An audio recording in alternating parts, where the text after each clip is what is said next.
Je me tiens derrière le comptoir de mon restaurant pour la dernière fois. Nous sommes le 15 décembre 2022. Et après 43 ans, le restaurant de Michel ferme ses portes pour toujours. La banque vient demain récupérer les clés. J'ai 68 ans, je suis ruiné, et je dis adieu à la seule chose qui me reste de ma femme. Mais alors, 3 inconnus entrent avec un avocat, et l'un d'eux prononce une phrase qui me glace le cœur. « Monsieur Holloway ? Pardon, monsieur Michel. Vous souvenez-vous du blizzard de 1992 ? Avez-vous déjà aidé un inconnu et vous êtes-vous demandé ce qu'il était devenu ? Racontez votre histoire dans les commentaires. Il est 6 heures du matin, un jeudi de décembre, le jour le plus froid de l'année jusqu'ici à Saint-Flour, dans le Cantal. Une petite commune, sur la Nationale 9, à mi-chemin entre nulle part et rien du tout. La population décline depuis 20 ans.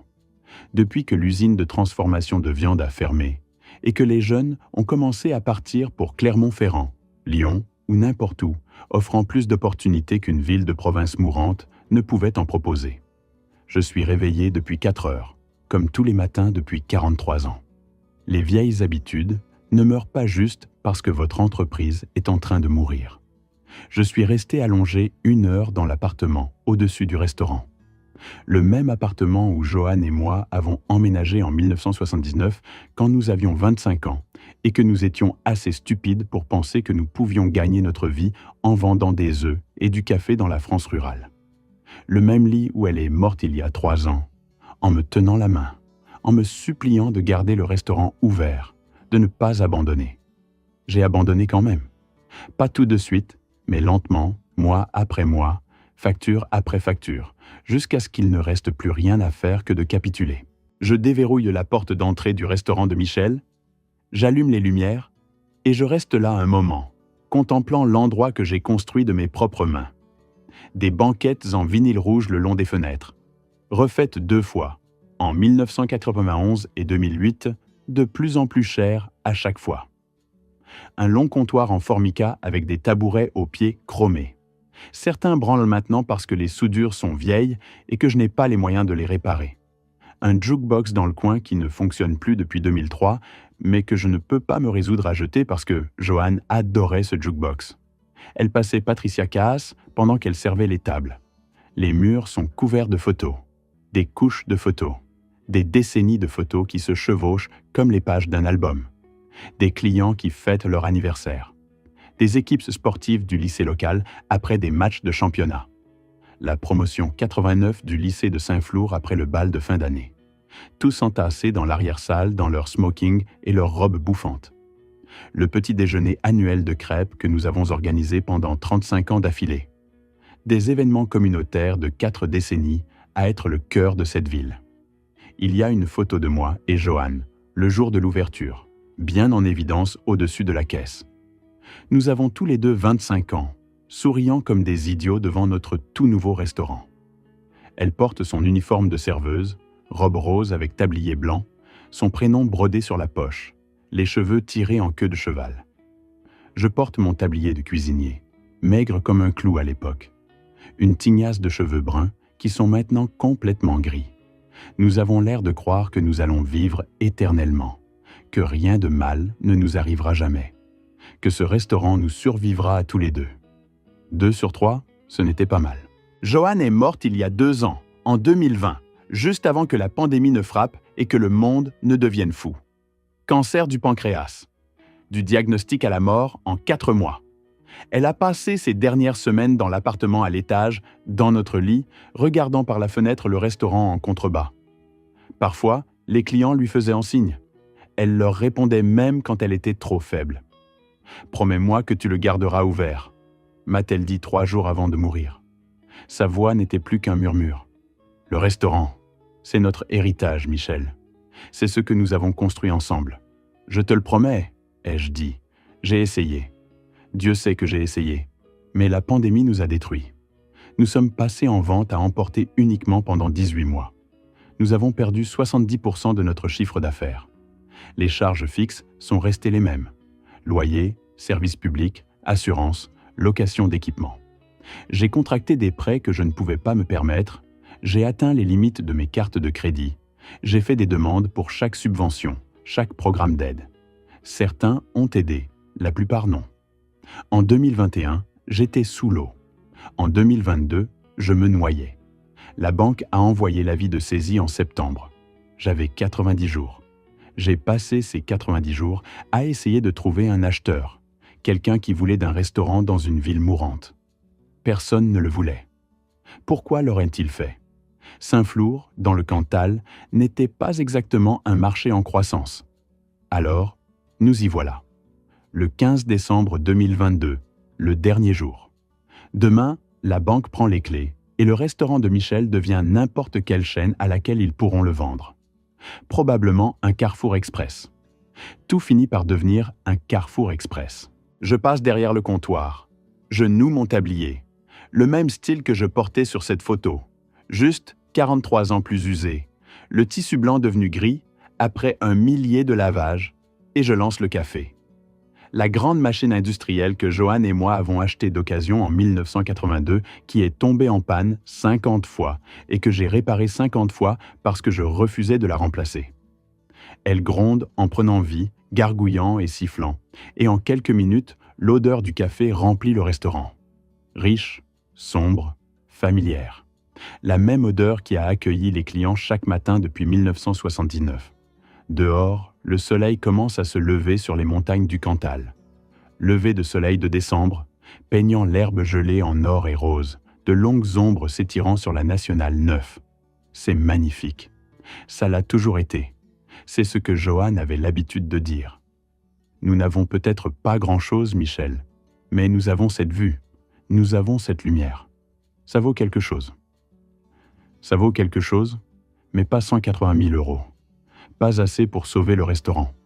Je casse des œufs sur la plaque, je dispose du bacon, je fais des pommes de terre sautées à partir de rien, comme je le fais chaque matin depuis 43 ans. Mémoire musculaire. Un travail au couteau que je pourrais faire les yeux fermés. Le rythme de la cuisine qui a été ma méditation, ma prière, ma façon de traiter la vie depuis que je suis plus jeune que les petits-enfants de mes clients. C'est la dernière fois que je fais du café dans ce restaurant. La dernière fois que je casse des œufs sur cette plaque. La dernière fois que j'entendrai la clochette au-dessus de la porte teintée quand les clients entrent. La clochette teinte. « Bonjour Michel ?» C'est l'adjoint Jimmy Roussel, gendarmerie nationale, travaille le quart de nuit, s'arrête tous les matins à 6h15 pour un café et des œufs avant de rentrer chez lui. Il le fait depuis 12 ans. « Bonjour Jimmy ?» Le menu habituel ? Ouais. Il fait une pause, enlève sa casquette. « Et Michel, je suis vraiment désolé pour aujourd'hui. Cette ville ne sera plus la même sans cet endroit. »« Merci, Jimmy. » Il s'assoit au comptoir. Je verse son café. Nous ne parlons pas. Qu'y a-t-il à dire ? Dans les petites villes, certaines pertes sont trop grandes pour les mots. Les habitués sont venus toute la semaine pour me dire au revoir, pour me raconter leurs histoires de leur premier rendez-vous ici, ou leur réception de mariage dans l'arrière-salle, ou le petit déjeuner du dimanche après la messe pendant 30 ans d'affilée. Beaucoup de pleurs, beaucoup d'étreintes, beaucoup de « Je suis tellement désolé, Michel. » Moi aussi, je suis désolé aussi. Le coup de feu du matin, si on peut appeler 8 personnes un coup de feu, va et vient. Les Henderson, mariés depuis 62 ans. Même banquette près de la fenêtre, même commande. 2 œufs brouillés, bacon, pain complet, portions de pommes de terre sautées à partager. Ils ne disent pas grand-chose. Ils se tiennent juste la main à travers la table et pleurent doucement pendant qu'ils mangent. Le pasteur Dubois de l'église luthérienne. Café noir, pile de crêpes, me laisse un pourboire de 50 € qu'il ne peut pas se permettre. La famille Choix, qui possède la quincaillerie depuis 1989. Ils amènent leurs 3 enfants, les laissent commander ce qu'ils veulent. Crêpes aux pépites de chocolat, supplément chantilly, tout le menu. Quand ils partent, Monsieur Choix me serre la main et dit « Vous étiez là quand nous sommes arrivés dans cette ville. Vous nous avez fait sentir les bienvenus quand tout le monde ne le faisait pas. Merci. » Vers midi, la foule du déjeuner s'est dispersée. Juste quelques retardataires. Des adolescents du lycée de Saint-Flour qui sèchent les cours pour manger des burgers une dernière fois. De vieux fermiers qui sirotent leur café et se plaignent de la météo comme ils le font à ce comptoir depuis des décennies. Je suis dans l'arrière-cuisine en train de laver la vaisselle quand j'entends la clochette au-dessus de la porte. « J'arrive tout de suite !» Je lance en séchant mes mains sur une serviette. Quand je reviens devant, il y a 4 personnes debout près de la porte. 3 d'entre elles ont la trentaine. 2 hommes et une femme, tous bien habillés, comme s'ils avaient un endroit important où aller. Le 4e est un homme plus âgé en costume, portant une mallette. Avocat, probablement. On peut toujours les reconnaître. Ils ont l'air déplacés dans mon restaurant. Trop soignés, trop chers. Pas le genre de personnes qui s'arrêtent habituellement à Saint-Flour, à moins d'être perdus. « Bonjour », dis-je en prenant des menus. « Installez-vous où vous voulez. » Ils choisissent une banquette près de la fenêtre. Je leur apporte de l'eau et des couverts. Je sors mon carnet de commandes. « Qu'est-ce que je peux vous servir ?» La femme parle en premier. Elle a peut-être 39 ans. Cheveux auburn, yeux verts perçants, portant un blazer noir coûteux. « Juste du café pour l'instant, s'il vous plaît. Pour nous tous. » Ça arrive. Je verse 4 cafés, les apporte à la table. Ils me fixent tous avec cette expression étrange. Pas tout à fait de la pitié, pas tout à fait de la curiosité. Autre chose. « Vous êtes de passage ?» je demande, essayant de faire la conversation. Instinct de petite ville. On parle aux inconnus parce que tous les autres, on les connaît déjà. « Pas exactement, » dit l'un des hommes. Il est plus jeune, peut-être 35 ans, cheveux noirs, énergie nerveuse. « Nous sommes venus ici spécifiquement pour vous voir, monsieur Michel. » Je cligne des yeux. « Je vous connais ?»« Non, » dit la femme doucement. « Mais nous vous connaissons. Ou nous vous connaissions il y a longtemps. Monsieur Michel, vous souvenez-vous de décembre 1992 ? D'un blizzard ? D'une famille qui est tombée en panne devant votre restaurant ? Le monde bascule. Décembre 1992. Le blizzard. La famille avec 3 petits-enfants. Oh mon Dieu, je murmure. Les Doyle. Les yeux de la femme se remplissent de larmes. Oui, je suis Ashley Doyle. Voici mon frère Jérémy et mon frère Zach. Vous nous avez laissé dormir dans votre restaurant cette nuit-là. Vous nous avez nourris. Vous avez donné à nos parents de l'argent pour les réparations de la voiture. Vous nous avez sauvés. Je dois m'asseoir. Je tire une chaise de la table voisine et m'assieds parce que mes jambes ne me portent plus. Vous n'étiez que des enfants, dis-je. Vous étiez minuscules. Je ne comprends pas. Comment m'avez-vous retrouvé ? Laissez-moi vous parler de cette nuit de décembre 1992. Laissez-moi vous raconter comment tout a commencé. Laissez-moi vous parler de la nuit qui a tout changé, même si je ne le savais pas à l'époque. C'était le 23 décembre 1992, 2 jours avant Noël. Johan et moi tenions le restaurant depuis 13 ans à ce moment-là. Nous avions 38 ans, encore jeunes, encore pleins d'espoir, essayant toujours d'avoir des enfants, même si les médecins nous répétaient que ça n'arriverait probablement pas. Le blizzard a frappé vers 16 heures. Pas la neige douce qui tombe et fait ressembler le Cantal à une carte postale de Noël. Le genre violent. Le genre qui tue les gens. Un vent si fort qu'il a arraché des lignes électriques dans 3 départements. Une neige si épaisse qu'on ne voyait pas à 3 mètres devant soi. Des températures chutant à 15 degrés. Le facteur éolien donnant une sensation de 30. Météo France annonçait le pire blizzard à frapper le centre de la France en 20 ans. Il disait aux gens de rester chez eux, de ne pas prendre la route. C'était une météo potentiellement mortelle. J'étais censé fermer à 21h, mais à 18h, les routes étaient impraticables. La Nationale 9 était une patinoire. Le parking était enseveli sous 60 cm de neige, et il en tombait encore. Le dernier client est parti vers 18h30. Le vieux monsieur Peterson, qui habitait la 3 rue de là et qui insistait pour rentrer à pied, même si Johan et moi lui disions tous les deux qu'il était fou. Il y est arrivé. Nous avons vérifié le lendemain. Après ça, plus rien. Juste moi, Johan, le hurlement du vent et la neige qui s'accumulaient contre les fenêtres comme si le monde essayait de nous enterrer vivants. « On devrait fermer », a dit Johan vers 19h. Elle essuyait le comptoir, regardant les conditions de white-out à l'extérieur. « Personne ne va sortir par ce temps. Tous ceux qui ont un minimum de bon sens sont déjà chez eux. »« Ouais », ai-je approuvé. J'étais dans la cuisine en train de nettoyer la plaque, de ranger la nourriture qui périrait probablement avant qu'on puisse l'utiliser parce que l'électricité n'arrêtait pas de vaciller. Nettoyons et montons. Nous vivions dans l'appartement au-dessus du restaurant à l'époque. On y vit toujours, en fait. 28 marches par l'escalier arrière. Le trajet le plus court de France. Joanne plaisantait en disant qu'elle pouvait sortir du lit et être au travail en moins d'1 minute.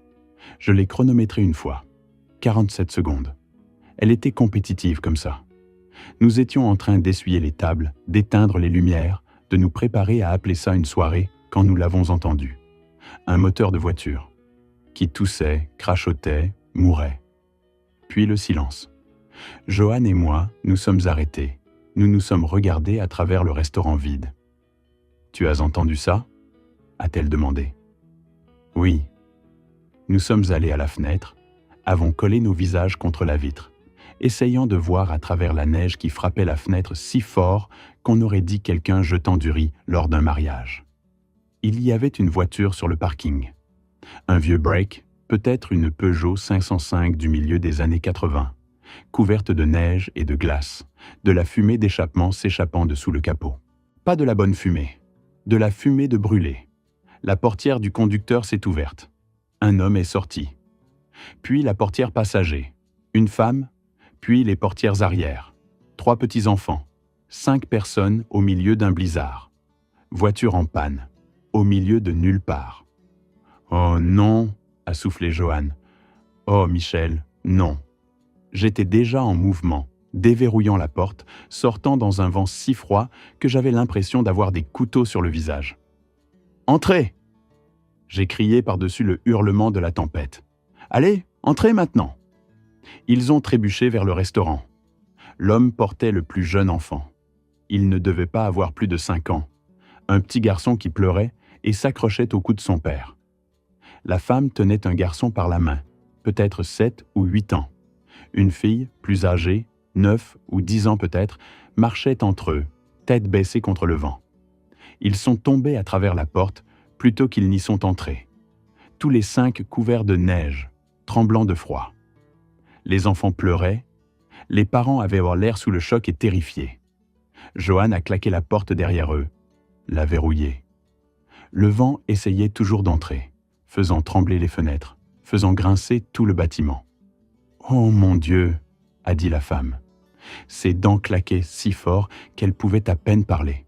« Oh mon Dieu, merci, merci beaucoup. »« Vous êtes blessé ?» a demandé Joanne immédiatement, passant en mode infirmière. Elle n'était pas infirmière, mais elle avait suivi des cours. Premier secours, RCP, elle voulait toujours aider les gens. « Quelqu'un est blessé ?»« Non, » a bégayé l'homme. Ses lèvres étaient en bleu, vraiment bleu. Bleu d'hypothermie. Juste froid. Si froid. Notre voiture est morte. Les enfants pleuraient tous maintenant. La fille, essayant d'être courageuse, se mordant la lèvre, mais les larmes coulaient sur son visage.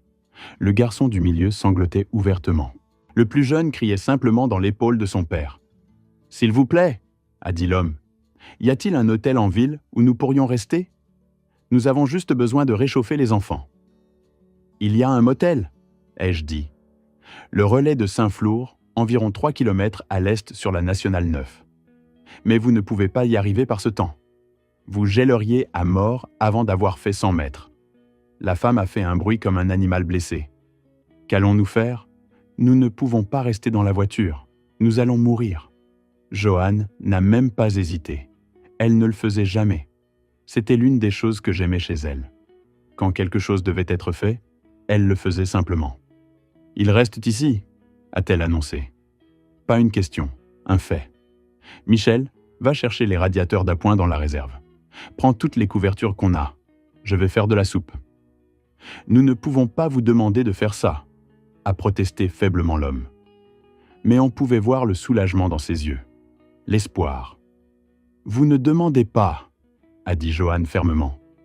Elle était déjà en mouvement, attrapant des serviettes derrière le comptoir, guidant les enfants vers la banquette du fond.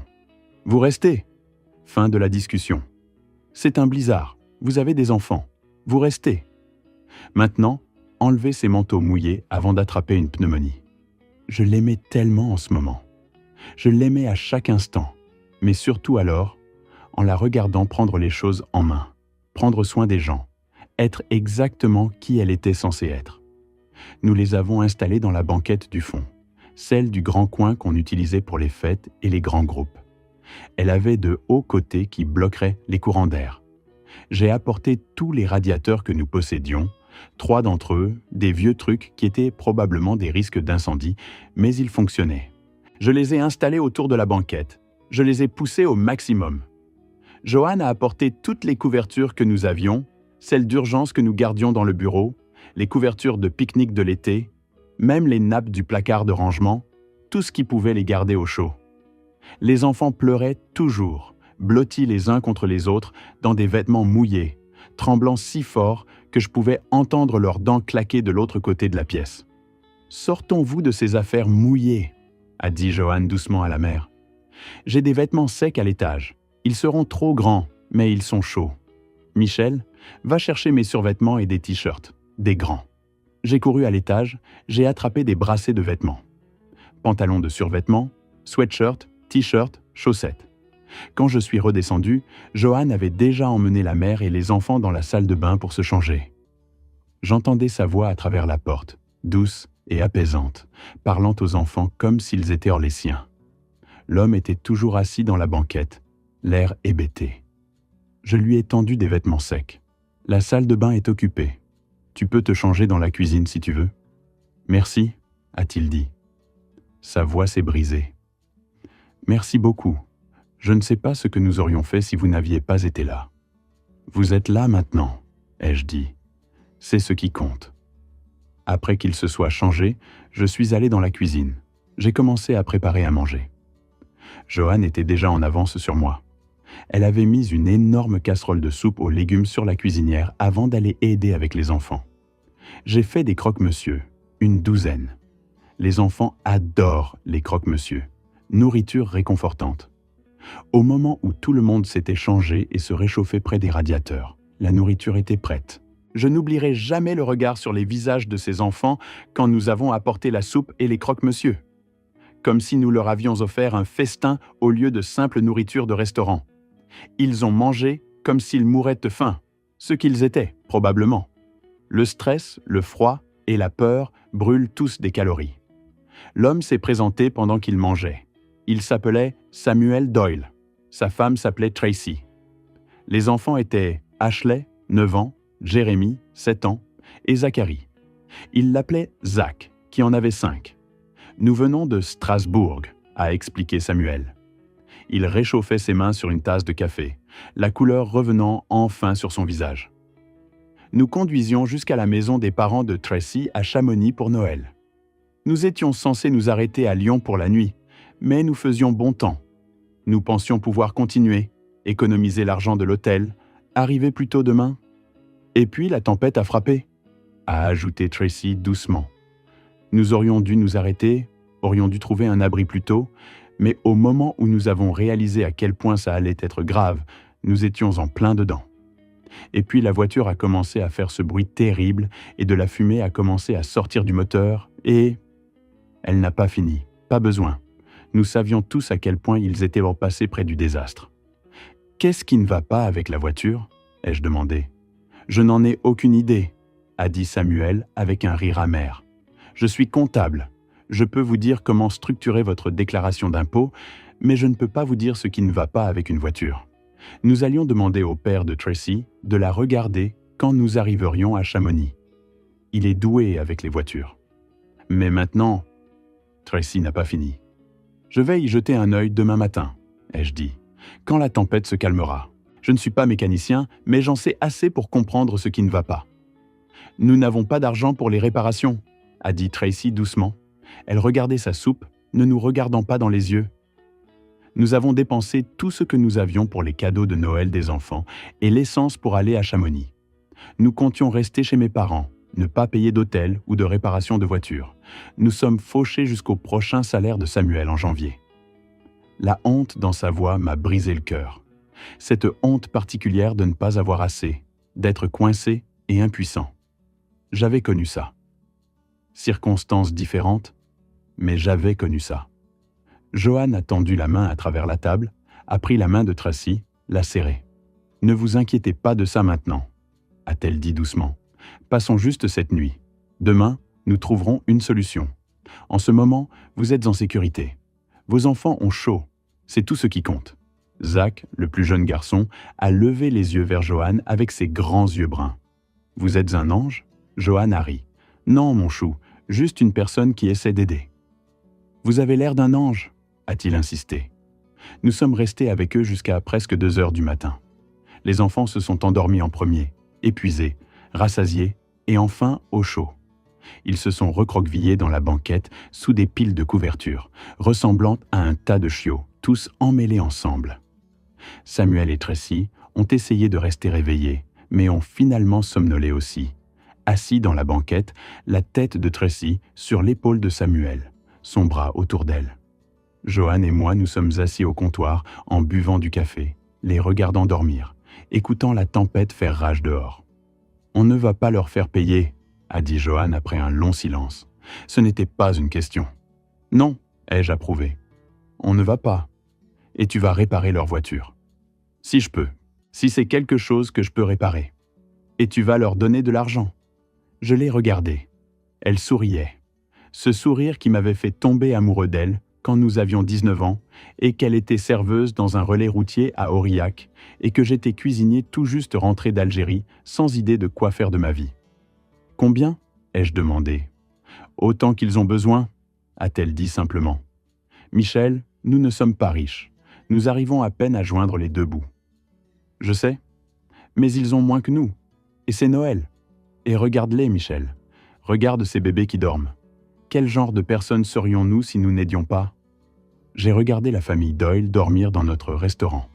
J'ai regardé ma femme, belle, têtue et bonne jusqu'aux os. J'ai pris une décision qui semblait juste dans ma poitrine, à l'endroit où vivent les bonnes décisions.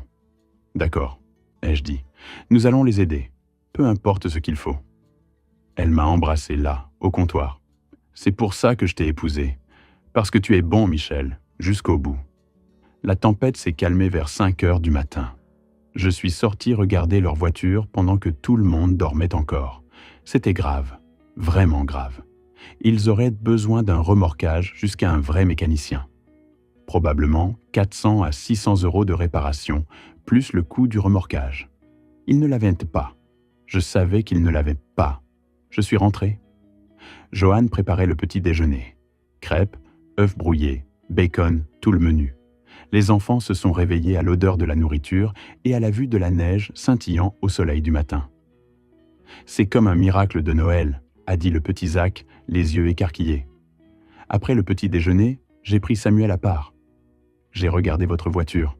La transmission est foutue. Vous allez avoir besoin d'un remorquage et d'un mécanicien. » Son visage s'est assombri. « Nous ne pouvons pas nous permettre ça. Je vais devoir appeler les parents de Tracy. Voir s'ils peuvent nous envoyer de l'argent par virement. Mais c'est la veille de Noël demain, et je ne sais même pas si les banques sont ouvertes. J'ai sorti 100 € de mon portefeuille, je les ai mis dans sa main. « Tenez !» ai-je dit. « Il y a un mécanicien en ville, le garage Roussel sur la rue principale. Il est bon et il est honnête. Dites-lui que Michel vous envoie. Il viendra ici et vous remettra en état. Je ne peux pas prendre ça. Si vous pouvez, considérez ça comme un cadeau de Noël. Mais, Samuel, » j'ai mis ma main sur son épaule. « Vous avez 3 enfants qui veulent voir leurs grands-parents pour Noël. Vous avez une femme qui n'a été que gracieuse et gentille, même si vous êtes coincé dans une ville étrangère. Prenez l'argent, faites réparer votre voiture, allez à Chamonix, passez un bon Noël. C'est tout ce que je veux. » Ses yeux se sont remplis de larmes. « Comment puis-je vous rembourser ? » « Vous ne le faites pas. Ne vous inquiétez pas de ça. » Ils sont partis vers midi, le 24 décembre 1992. Joe Roussel avait réparé leur transmission pour 200 €, leur a fait payer la moitié de son tarif habituel parce que je le lui avais demandé. Samuel a essayé de me rendre les 100 €, a dit qu'il se débrouillerait avec l'argent que les parents de Tracy pourraient envoyer. Mais j'ai refusé. « Joyeux Noël », ai-je dit. Tracy a serré Johan dans ses bras. Nous n'oublierons jamais ça. Jamais. Les enfants ont fait signe de la main depuis la vitre arrière pendant qu'ils partaient. Le petit Zach a pressé sa main contre la vitre. J'ai fait signe en retour. C'était la dernière fois que je les voyais. Jusqu'à aujourd'hui, le 15 décembre 2022. 30 ans plus tard. Comment m'avez-vous retrouvé ? Je demande encore. Je suis toujours assis à leur table, le café refroidissant dans ma tasse, fixant 3 adultes qui étaient autrefois les enfants à qui j'ai donné des crêpes il y a 3 décennies. Ashley a répondu. Ça nous a pris des années. Après la mort de nos parents en 2008, nous avons trouvé le journal de papa. Il avait écrit sur cette nuit-là, sur vous et votre femme, sur comment vous nous aviez sauvés. Il a essayé de vous rembourser, vous savez, a dit Jérémy. Il a envoyé un chèque ici en 1995, 100 € plus les intérêts. Mais il est revenu. Mauvaise adresse ou quelque chose comme ça. Elle ouvre son sac, sort une enveloppe. À l'intérieur se trouve un chèque daté de 1991, fait à l'ordre de Michelle Holloway pour 150 €, jamais encaissé. L'enveloppe est marquée « Retour à l'expéditeur ». Il a continué d'essayer, dit Jérémy. Sa voix est épaisse d'émotion. Différentes années, différentes adresses qu'il trouvait. Rien n'a fonctionné. Il se sentait terrible à ce sujet. Disait qu'il vous devait une dette qu'il ne pourrait jamais rembourser. Il n'y avait pas de dette, dis-je. Je ne voulais pas être remboursé. Nous le savons, dit Zach. Mais papa, si. Et après que lui et maman sont morts dans l'accident de voiture, nous avons hérité de cette dette. Nous 3, nous avons fait une promesse à leurs funérailles que nous vous trouverions, que nous vous remercierions, que nous vous rembourserions. Mais nous étions dans la vingtaine, continue Ashley. Fauchés à l'école. Nous ne pouvions pas faire grand-chose. Alors nous avons attendu. Nous avons travaillé. Nous avons construit nos vies. Je suis devenue chirurgienne. Jérémy est promoteur immobilier et Zach est avocat d'entreprise. Et une fois que nous avons eu les moyens, nous avons commencé à vous chercher sérieusement, dit Zach. L'homme en costume parle pour la première fois. Je suis Leonard Coy, avocat pour le Trust familial Doyle. Ça nous a pris 18 mois de recherche, mais nous vous avons trouvé. Nous avons découvert le restaurant. Nous avons découvert... Il marque une pause délicatement. Votre situation. Ma situation. Ma faillite. Ma honte. Je ne comprends pas, dis-je. Que voulez-vous ? Ashley sourit à travers ses larmes. Monsieur Michel, nous ne sommes pas là pour vous remercier, même si nous sommes reconnaissants. Nous sommes là pour vous rembourser. Tout ce que vous avez fait pour nous, directement et indirectement. Qu'est-ce que ça veut dire ?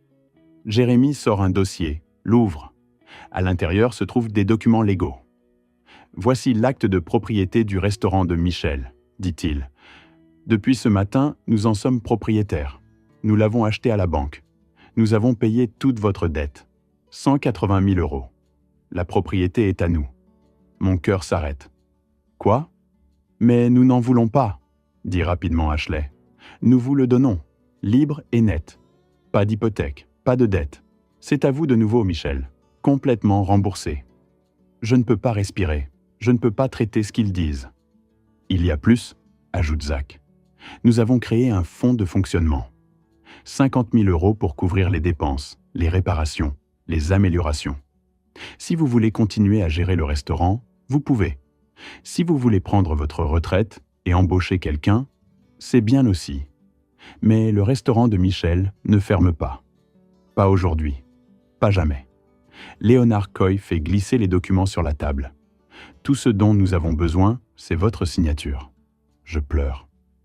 68 ans, assis dans mon restaurant que je pensais avoir perdu, pleurant comme un enfant pendant que 3 inconnus, non, pas des inconnus, jamais des inconnus, me regardent avec des sourires tendres.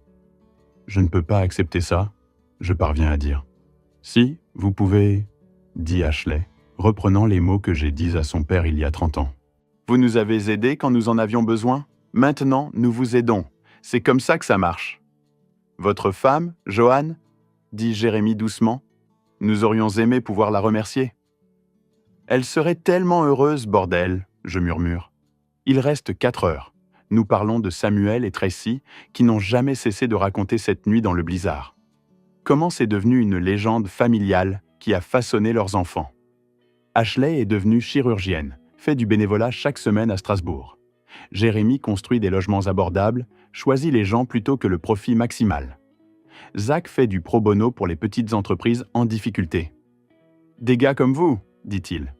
Des gens qui ont juste besoin d'une chance. Ils auraient été si fiers de vous, leur dis-je. Ils l'étaient, dit Ashley. Jusqu'à la fin. En soirée, la nouvelle s'est répandue. À 18h, le restaurant est bondé. Les Henderson, le pasteur Dubois, la famille Schweier, des clients que je n'ai pas vus depuis des années. Tous là, célébrant, pleurant, me serrant dans leurs bras. « Vous restez ouvert ?»